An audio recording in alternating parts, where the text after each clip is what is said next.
います。では今回は釜山市内と4度のおすすめカフェを5個6個ぐらいいけるかな、おすすめできたらと思います。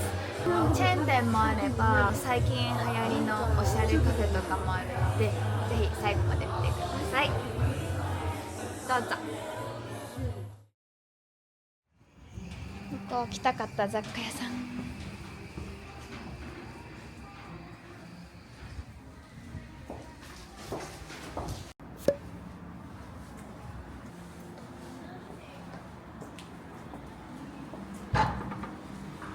まず1軒目に訪れたのはジョンポにあるポセット。おしゃれなポストカードがたくさんありました。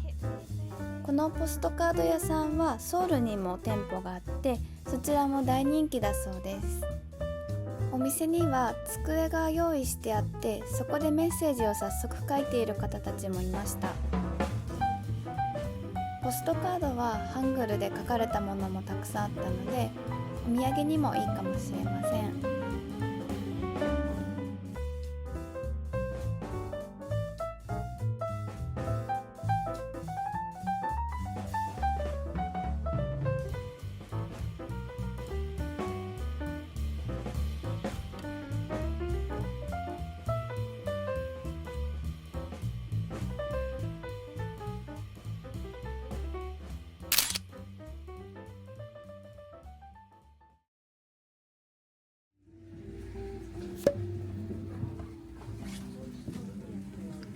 続いてポセットの近くにあるオブジェクトという雑貨屋さんに来ました。こちらのお店もソウルに店舗がある大人気なお店だそうです。文具やポストカード、ヘアアクセサリーなどの雑貨が所狭しと並べてありました。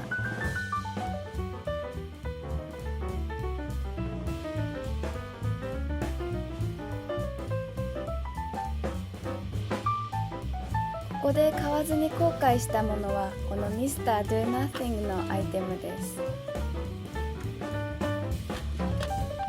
日本語に訳すと何もしない方みたいな感じなんですけど、ぐうたらしている姿がとても可愛かったです。あとお店の奥の方に置いてあったこのおじいちゃんとおばあちゃんの柄のポストカードも買えばよかったなと今思っています。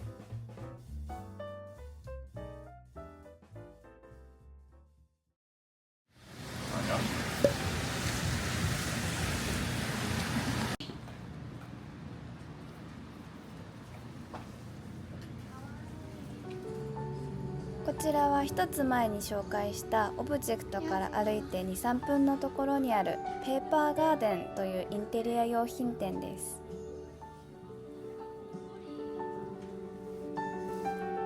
ここでは小さな小物や観葉植物、花瓶、ラグマット、ファブリックを中心としたインテリアが販売されています。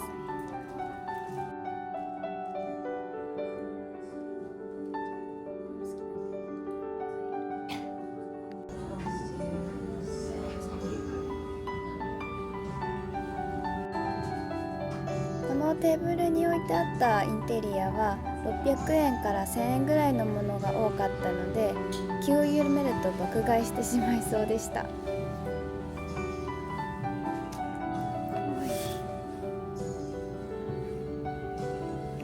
遊び心のあるマグネットも可愛かったです。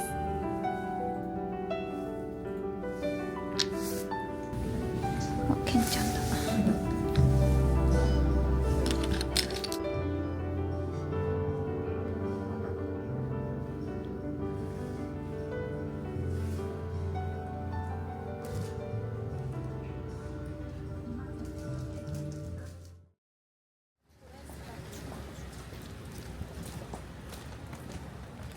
続いてヒュッテロースタリーという自家焙煎コーヒー店にやってきました。韓国で一番人気なドリンクはアイスアメリカーノとも言われていて、韓国語でもアイスアメリカーノと通じますが、その頭文字を取ってあと言えば伝わるほどみんながアイスアメリカーノを飲んでいるそうです。雨が結構降ってきちゃってカフェに避難しました。たらーアメリカーノもエスプレッソの豆選べて、私はグッドデイブレンドミディアムダークローストにしました。じゃーん、雨やみますように。じゃーん。あ、すごい美味しい。好きな味。めちゃくちゃ飲みやすい。ここで韓国のトイレについて一つ質問があるんですが、このトイレの鍵って釘になっているところがたまにあって、閉まってるか不安なんですけど、押したらいいんですかね。知ってる方いたら教えてください。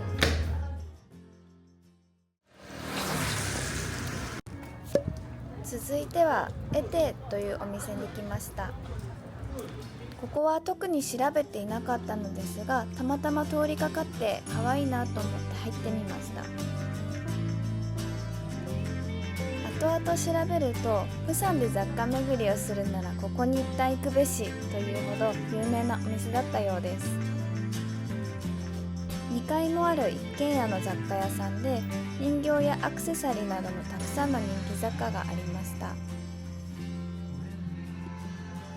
ハンドメイドのものも多い印象で、特にこの手で描かれたソジュカップが可愛かったです。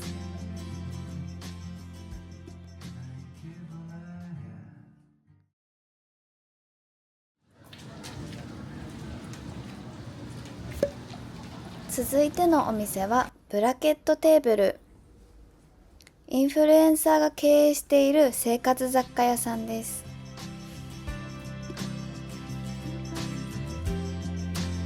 さすがインフルエンサーのお店というほど、どこを写真で撮っても可愛いディスプレイが天才的でした。は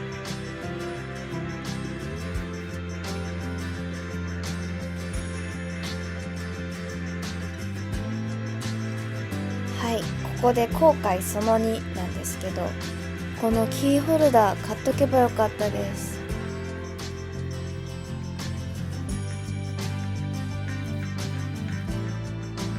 韓国らしい MBTI が書かれたカップもありました。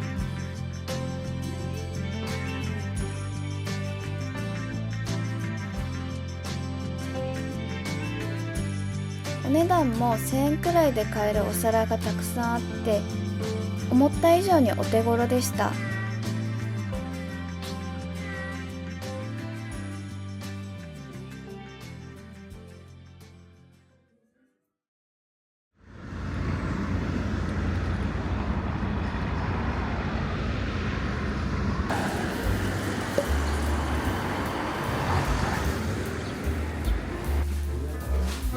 たまたま見つけた4度のお店でクワベギを食べてみます。いただきます。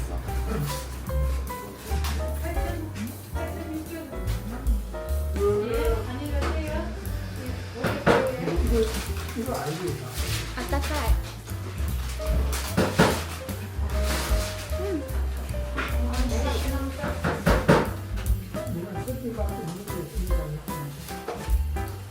なんか日本のドーナツより硬い、噛み応えのあるドーナツ。このお店1979年から続いてるみたいです。結構お店も混んで3席しかないけどすぐ埋まった。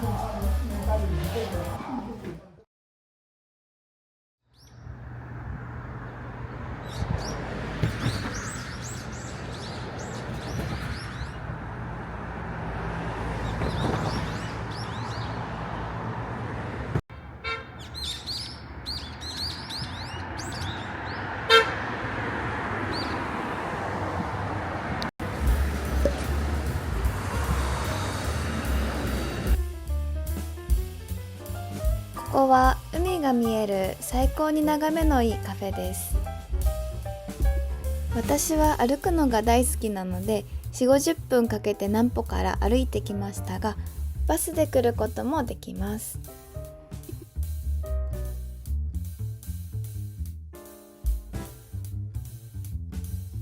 ブラックセサミクリームラテにします。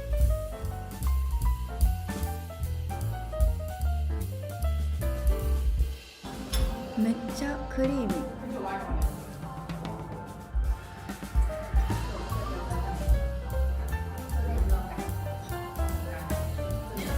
美味しい。韓国はこういうクリームラテが多い。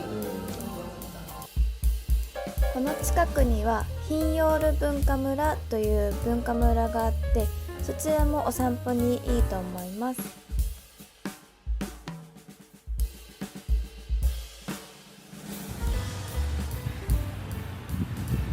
屋上に上がるとこんな感じで海を一望できます。今日すごいいい天気であったかい。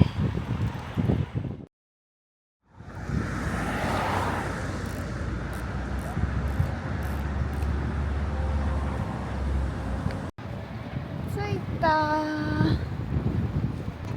こんな感じで見た目は倉庫。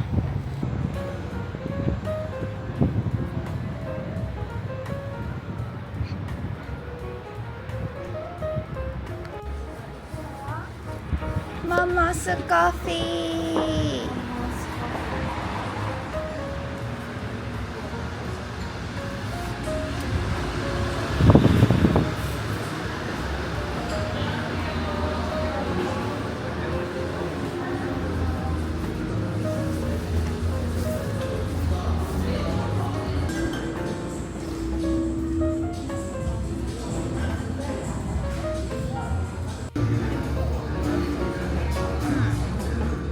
美味しいコーヒーだ。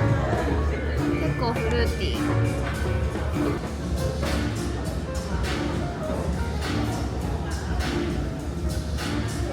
ここはモモスコーヒーっていうカフェで、韓国のバリスタの大会で優勝したこともあるコーヒーなんか力を入れてる本格的なカフェです。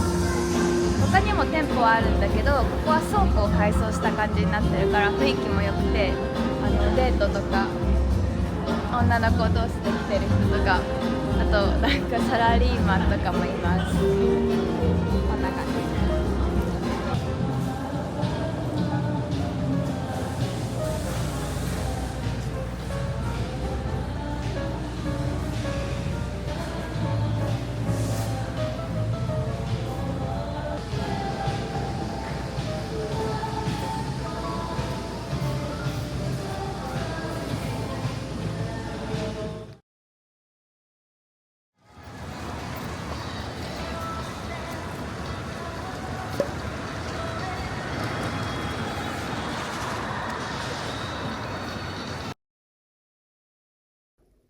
プサンのキメ空港でもお出迎えしてくれるプサンのマスコットキャラクターブギのアイテムを探しにカルチャーセンターに行きました。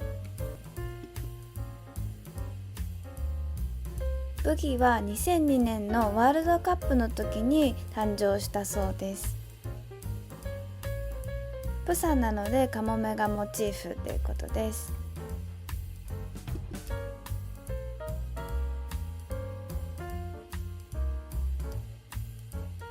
カルチャーセンターにもミスター・ドゥ・ナッシングのアイテムがたくさん置いてありました。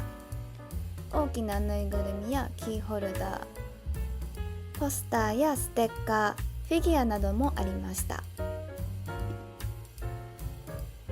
この中からポスターを一つ選んだのですが、その後お会計のところでもう少し大きいサイズのポスターを見つけて、その柄が気に入ったのでそちらを購入しました。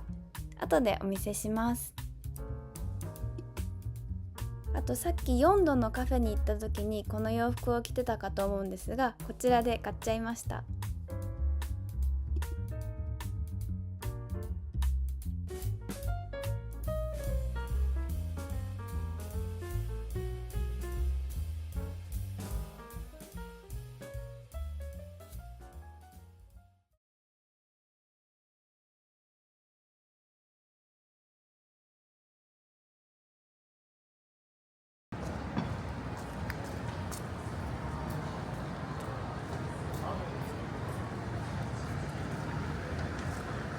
サンタワーの近くにお土産ショップがあるということなので、ヨンドゥサン公園というところに行ってみます。南浦の駅から降りてメインの通りを少し歩くと、このエスカレーターが見えます。逆側から上がろうとするとエスカレーターがなくて急な階段や坂になってしまうのでお気をつけください。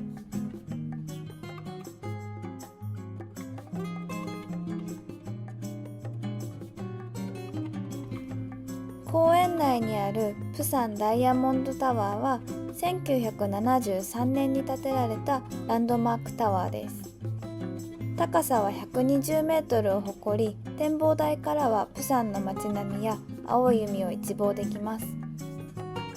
2017年の全面改装に伴ってこのギフトショップやフォトスポットが新たに観光スポットとして注目を集めています。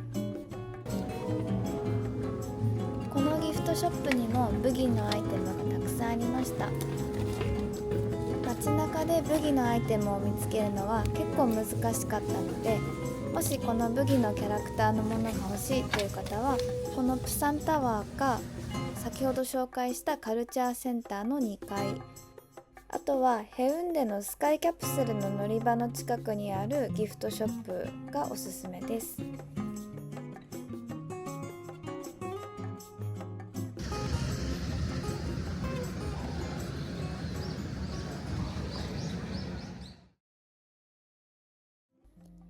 ここで購入した雑貨の紹介を少しします。まずはミスター Do Nothing というキャラクターの13インチのパソコンケース。これは韓国らしい絵が描いてあるミスター Do Nothing のポスターです。あとはブギがプサン名物のおでんを持ってるシールも買いました。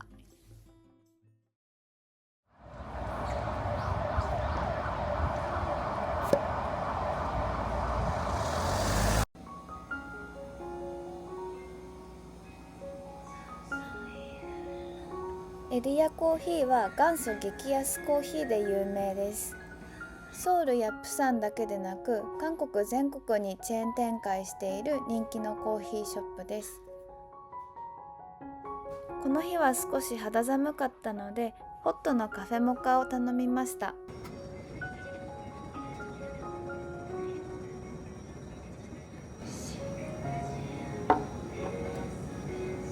なんかチョコの味は薄いんだけど、フォームがめっちゃフォーミー、超泡が細かくてむくむく美味し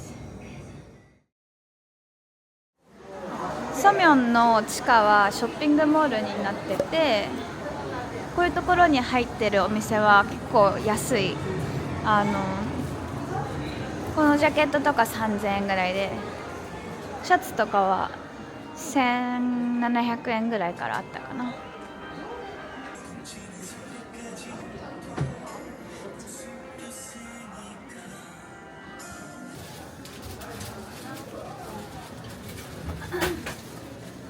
カラーが可愛いね、韓国は。おまゆさんまたゲットです。これで裸にならずに済む。洋服全然持ってこなかったんだよね。旅は大体そんなもん。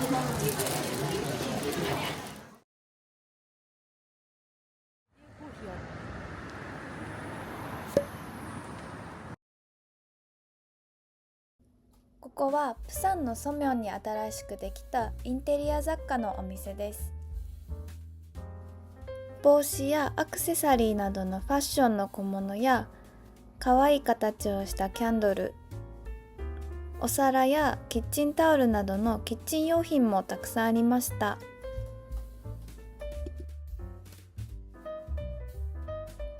ラグマットやランプもとっても可愛かったのですが、今回は着ない手荷物だけなので諦めました。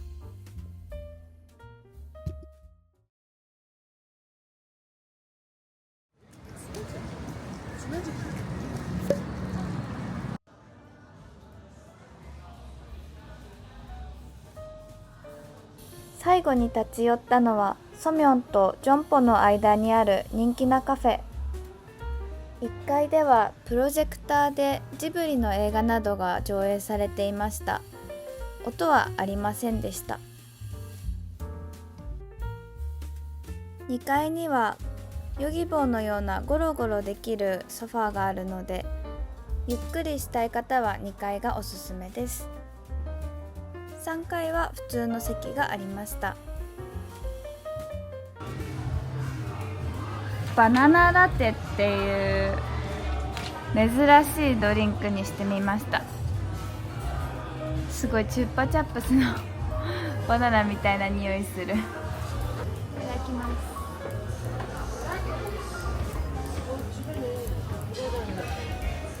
うわ、すんごいバナナチュッパチャップスやこれ。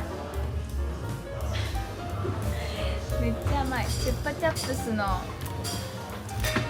バナナキャンディーやつ好きだけどすごい甘い。バナナキャンディー。ストーリーの順番も始めます。カフェと雑貨屋の紹介はこれで以上になりますが、少しここで免税の申請の仕方についてお伝えします。南浦にある大きなオリーブヤングの店内の入り口付近にこのオレンジ色の機械があります。ここで事前に登録をしておくと空港での手続きが楽になります。時間がある方はこの機械で事前の申請をおすすめします。用意するものはパスポートと商品を購入した際にもらった免税対象になるレシートです。まずはパスポートの顔写真のページにあるバーコードみたいなところを読み取ります。で、払い戻し手段の選択をします。そして最後にお店からもらったレシートにある QR コードを読み込んで終わりです。空港で商品とレシートを見せる必要はあるので、なくさないように気をつけてください。